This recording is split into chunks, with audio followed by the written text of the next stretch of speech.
Lads.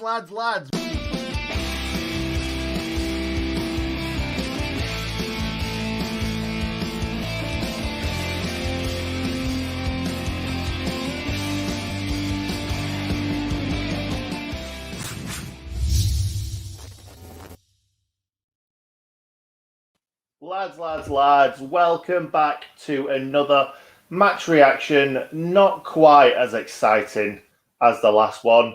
We did lose 1-0 to Newcastle United. It was a lot better performance than it was last season, wasn't it? Let's be honest. Getting battered 3-0.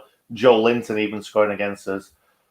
Not fun times. Anyway, I think if it wasn't for the Everton game, we'd have probably looked at that performance and gone, we didn't do too badly. We created some chances. We defended quite well, in patches anyway. But the fact that we had the Everton game where we played out of the skins, every single player, and you can't expect them to do that week in, week out. Look how bad we've been this season. So yeah, I didn't expect us to come out here and absolutely smash Newcastle. We came out of the blocks pretty quickly, actually. But yeah, it just gave me a little bit more hope after the Everton game. We'll say that. Anyway, we started off really well. And Didzy probably had the best chance of the match. Well, definitely the best chance of the match for us. Because he got put through by Andy Stevens. But before that, it was some great little link-up play. I think it was Jefferson to maybe Stevens. Stevens into space for Osborne to run onto. Stevens then joined the attack, got right into kind of the heart of the Newcastle defence. Great ball from Osborne into Stevens' feet. Stevens could have put it more in Didzy's path. He kind of played it forward to him, but Didzy couldn't just run onto it and shoot. He would have had to have took a touch. And I think that's the reason why Didzy took it early and tried to roll it into the bottom corner, because the ball possibly wasn't quite as good as what it could have been. But really, Didzy could have taken a touch and probably put that in the bottom corner. But he didn't. He took it on early just to make sure nobody got back and got a foot in. And it went wide, unfortunately.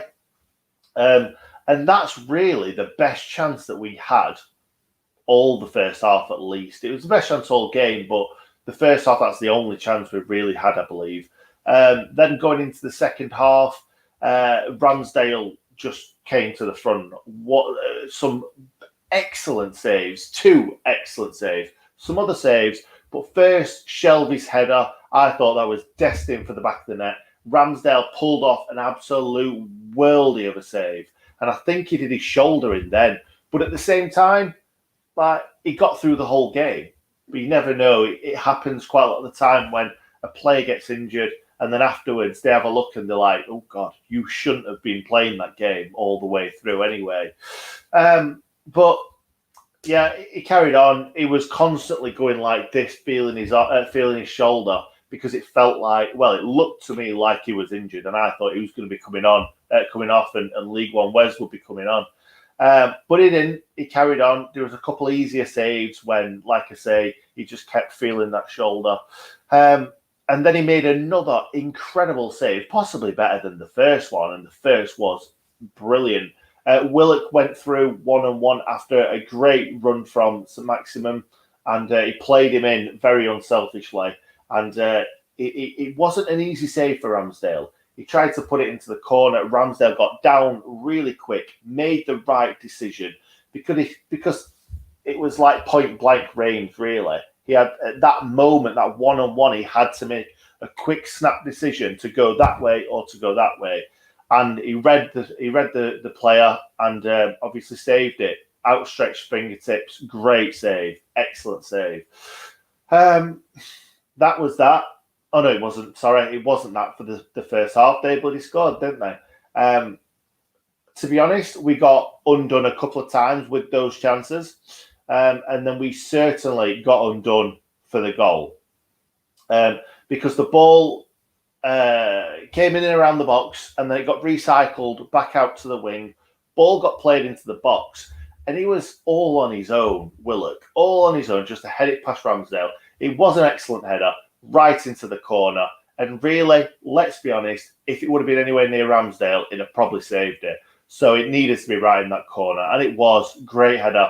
But at the same time, another poor defensive display, especially for that cross. And I've looked back at it. I was thinking it doesn't look like it's Bogle's man because he's come from the midfield, and you would expect Bogle to be marking like a winger or something like that. When you've got 5 defenders, you don't expect somebody to get a free header in the box, but that's happened so many times this season.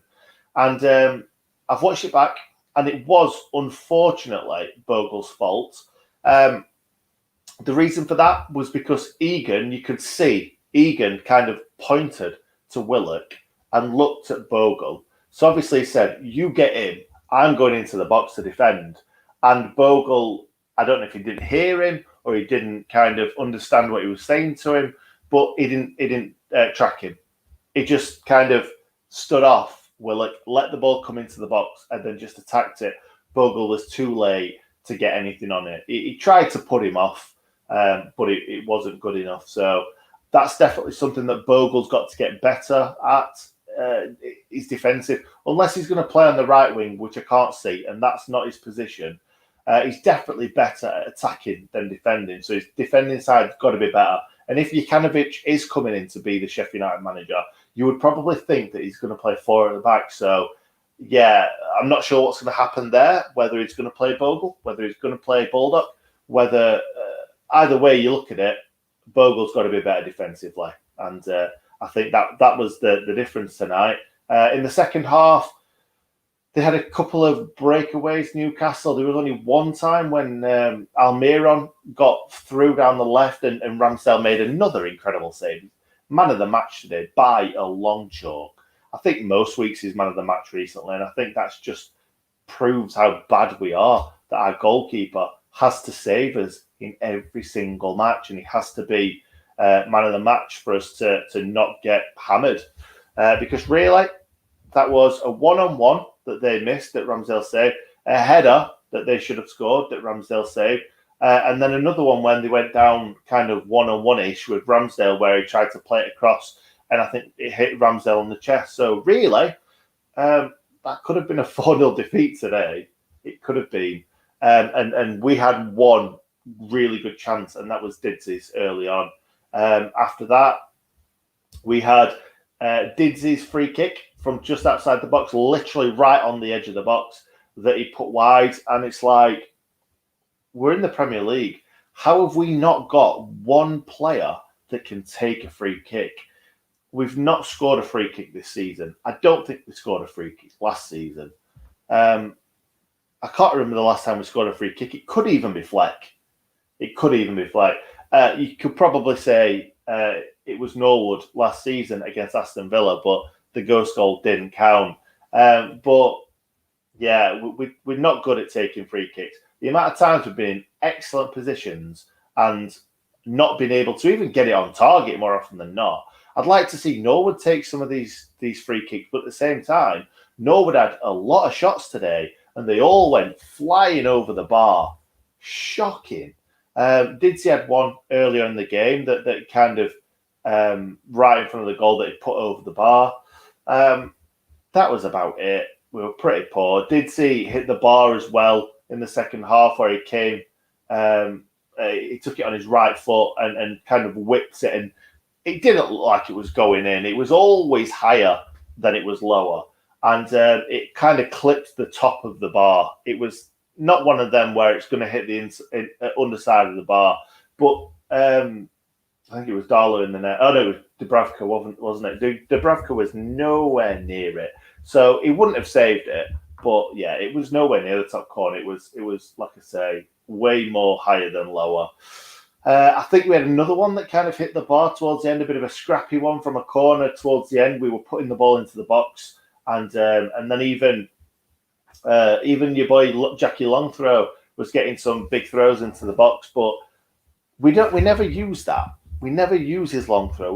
We had loads of throw-ins in and around the box that we just take quick and try and kind of pass through triangles and stuff, trying to get crossed into the box. Use his long throw every now and again. You might as well do. Right, let me quickly go through the team because that was it. That was all she wrote. Ramsdale, obviously, man of the match. Should have been man of the match against Everton. Not taking anything away from Jebo because Jebo, again today, I'll get on to him, but he was good today, even though he was given no service whatsoever. Jebo was good. Anyway, so we move on to Bash. I don't know. I just feel like the defence were poor today. Against Everton, they were throwing the bodies at everything. Tonight, I don't feel like they were focused and they kept losing the markers. They had way more golden chances than Everton did. Everton had one, and that was Richarlison's header when we just switched off for a second. I don't like this, though. Egan switched off against Everton. I don't know. I feel like Egan's not the player he was last season. I think he's done okay this season, but there's been times this season where Egan's been done. He got absolutely done by Eze against Palace. I think the season taking its toll on every single player, including the good ones. Egan and Bash today. Bash is great at getting forward, great at getting back. His engine is unbelievable. But sometimes it's just he loses focus as well, Bash, same as Egan. And tonight, really, Egan could have took the ball by the horns and picked the man up himself instead of and asking somebody else to pick the man up that had come into the box. We have got kind of Basham there. I don't know. But yeah, Egan, for me, he could have picked up that man instead of passing him on to Bogle. I thought Bogle had a pretty quiet game. Didn't do a great deal in the final third, and that's where Bogle's the best at. Jackie Longthrow, I thought he did okay. Jack Robinson didn't do too badly at all. I think he can do a job next season. I know it's only been 2 games, and he wasn't the best earlier in the season, but in the Championship, I think he's got a good chance of starting more games than not. Look at him; he's playing the Premier League, and he's starting now, week in, week out, because he's actually putting the right performances in.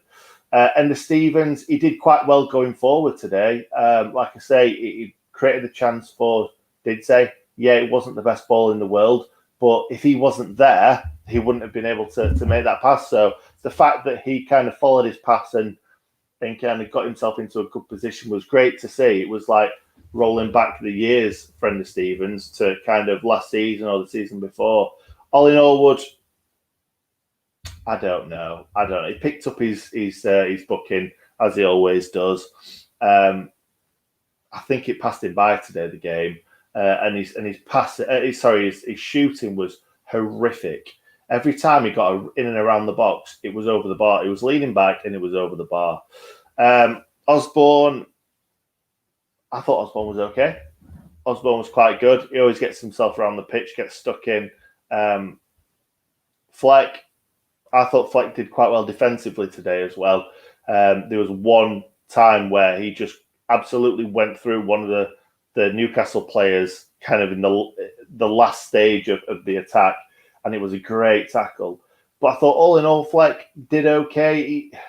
The problem with Fleck is he's not joining up with the attacks like he used to, especially not last season. He's not getting forward. He's not creating stuff. We didn't do anything down the left really today, especially in that second half. McGoldrick, he was poor in parts, I thought, but also got a lot better towards the end of the game. It did seem like he was tired, but at the same time, he's our only creative player, let's be honest. Jebo, I thought he had a good game. He was trying to hold it up. He was getting involved. And towards the end, when we needed someone to grab the ball by the horns, he did. And he picked the ball up and he tried and move with it, not just pass it off straight away. Because that's our problem sometimes. It's pass. And then it don't come to anything.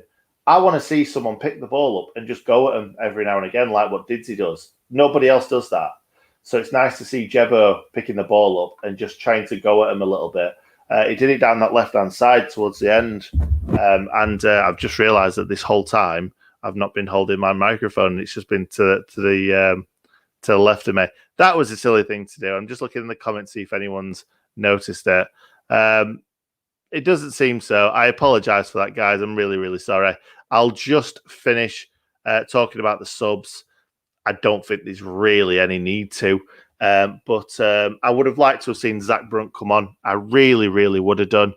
Who else came on? Brewster didn't show a lot. He had a go. He had a go late on with his left foot from miles out. It was pretty pointless.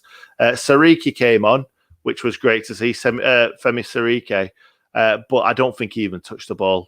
In all honesty, so yeah, that was about it. It would have been nice for someone to actually, to one of the youngsters to come on and at least have time to affect the game, like what Jefferson did. Obviously, Jebo started the last game, started this game. I want to see him start up front again because Jefferson's done more in the 2 games that he's played, well, 2.5, than most of our strikers put together.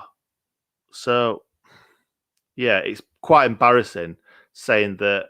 But the thing is, these strikers that are coming through the youth academy, they're scoring goals, they're winning games, the confidence is sky high, and they're such raw talents that they've got no fear. They just get on that pitch and just go for it, and you love to see it. Anyway, I think that's about it. To be honest, I'll quickly go through the comments again. I do apologise if the audio was not very good.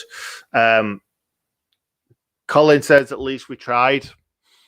Yeah, I suppose. We did try and create chances and stuff. We were really, really poor before that Everton game in the last 2 before that. So, yeah, at least the performances are slightly better. Something we haven't done for most of the season. I'm not sure what that is. Sorry, Colin. United played well, but next time we're in the Premier League, we do need more quality. We do. We need players that can create something because we just don't have that at all. The next match, we're not joint most defeats. Yeah. That's true. We need to not lose our next match, or we'll have the most defeats ever, I believe. But for me, at least we've not got the lowest points ever. I think Derby will always kind of not necessarily always have that, but everyone will always remember that Derby team for that. No one will remember the Sheffield United team because we lost the most games. They will remember the Derby team for the lowest amount of points. So, yeah, as long as we don't have the lowest points, I'm not that bothered. Get rid of Norwood. I think that Norwood could come better next season when he's in a lower division. Shouldn't you be on the phone to congratulate McShaw instead of... I think that's probably a good idea, Steve. I would rather us try and get some podcast guests and enjoy chatting about the good old days than this old rubbish. The start of the game was very back and forth, a bit like a game of netball. If you've seen that, you'll it was one of the funniest things that's ever been on this channel. Hal talking about his time as a netball MVP. Opinion on Brunt and Gordon being on the bench for countless games without... Yes, that's exactly what I said earlier on. Love that. I love that, what you've said, but I hate the fact that Brunt and Gordon never get given a chance. I can't believe Sariki on his first game was brought on. I don't hate it, but at the same time, Zach Brunt must be like, what have I got to do to get a game here? Because there's just no creativity. And we've seen Zach Brunt. We've seen what he can do. For me, he's like a mini Kevin De Bruyne. He picks that ball up and he can whip a ball in from anywhere and find someone. Or even a little Ollie Norwood when Ollie Norwood was actually good. Cameron, we were absolutely horrendous today. Defense. Oh, I'm looking forward to... Is Cameron... I'm sure are you doing something tonight, Cameron, on the fan chat? I can't even remember. My head's a shed. I love the fact that Cameron's always like, shocking, we're this, we're that. I try and sugarcoat it a little bit. Sometimes I shouldn't. Leeds 2021, thank you very much for being here. As always, mate, you're a top lad. I've not been a fan of Ramsdale, but he is winning me around with his performances. Absolutely, Andrew. You can't really get better than that, can you? Like, saving us constantly. Oh, God. I appreciate the fact that Newcastle won the game and deserved to win the game. But if anyone says let's go, yeah, let's go off that comment. McGoldrick for me has got too greedy, taking all the shots. Yeah, I agree to a certain extent. Towards the end of the match, I was saying, don't shoot to him because he keeps shooting from distance. But at the same time, if he doesn't shoot from distance, we don't shoot. Nobody else shoots. He's so stupid. No, Nick, still better than the Blaze performance today. Yeah, absolutely, mate. Absolutely, Simon. But why do they always bring the subs on when there are only a few minutes to go? It was pointless bringing Sariki, wasn't it? I don't think he touched the ball. Let me know if he did. I don't think he did. It was pretty pointless. Completely agree. Anyway, I think we're going to leave it on this one. Let's hope we get a great manager and as a good sort out. Yeah, that Andrew. I can't read anymore. I'm losing the will to live with everything. So let's leave it there. Thank you very much, guys. Really appreciate you being here. If you could like the video, I would really, really appreciate that. It helps this video get further. It gets us more subscribers. And that's what we want in life. We want to get this channel out as far as possible. So hope you all enjoy your evening, whatever you're doing. It's getting a bit later on now. I've got to edit the Fans React in a moment. So, yeah, we'll be back for the Fans React tomorrow at 7 p.m. Hope you enjoy it. We've got loads and loads of stuff coming up. So if you want to know what we've got coming up, follow us on Twitter. It is pinned at the top of our Twitter. That's exactly what we've got coming up. So, yeah, thank you very much for watching, and we'll see you next time.